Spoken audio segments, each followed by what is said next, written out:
Oh, I'm so stressed. And you hear that so often today in this busy, noisy life that we live. And unfortunately, stress can lead to anxiety and depression. So what is stress? Well, stress is an internal reaction to an external action. And in this busy life, we can't always control the external action, but many times we can control the internal reaction. So let's have a look at what stress is from a physiological and a historical point of view. Stress is an inbuilt mechanism is a survival mechanism.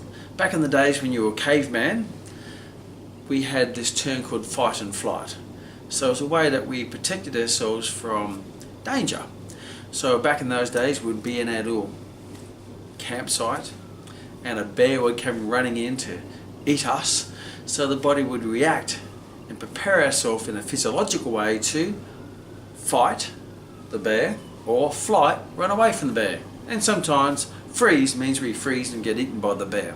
So those physiological, how can you say, responses or reactions to give us extra energy to fight or flight includes things such as increasing our breathing rate, increasing our blood pressure, increasing our heart rate, vasodilating our arteries to get more blood to the working muscles tensing up, and this is all in preparation for battle, to give us extra energy, the release of hormones and enzymes and the release of your macronutrients into your bloodstream, such as your fats and your carbohydrates, release of that energy, make it more available, get oxygen more down to the working muscles so you can have that energy to flight or fight off the bear, or freeze means you get eaten by the bear. But back in those days, that physical reaction always relieved the stress. So when I'd fight the bear, I'd burn off all that energy, equalise all the hormones, muscles would be relaxed after the battle, and if I beat the bear, yes, stress gone. If the bear ate me, I'm dead, yeah, stress gone. If I ran from the bear and I got away from the bear, yeah, stress gone because I burnt it off in the physical action of running. If the bear caught me and ate me, stress gone because I'm already eaten and dead and there's no more stress. So stress was always relieved in a physical way, but this day and age stress comes in the form of family pressures and children and bills and careers and traffic and noise, and we don't burn it off. We don't get out there and fight off the children or fight off the bills or run away from the traffic. So what happens is we don't get that physical release or relief from the stress.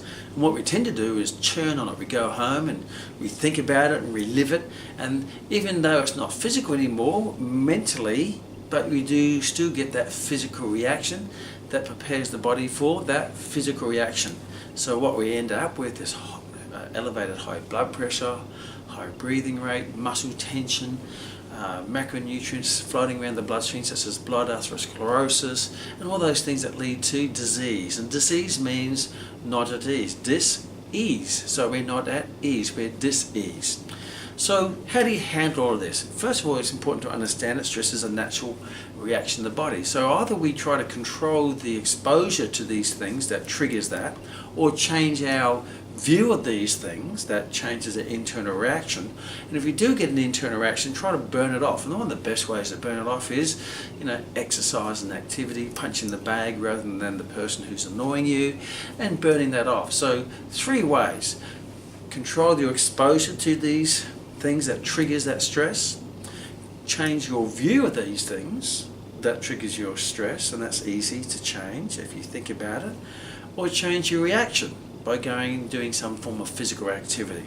So you can control stress, don't let stress control you. And rather than reacting to a stress, try to respond to a stress with responsibility, because responsibility means responding with your ability, and that would be no cow poo.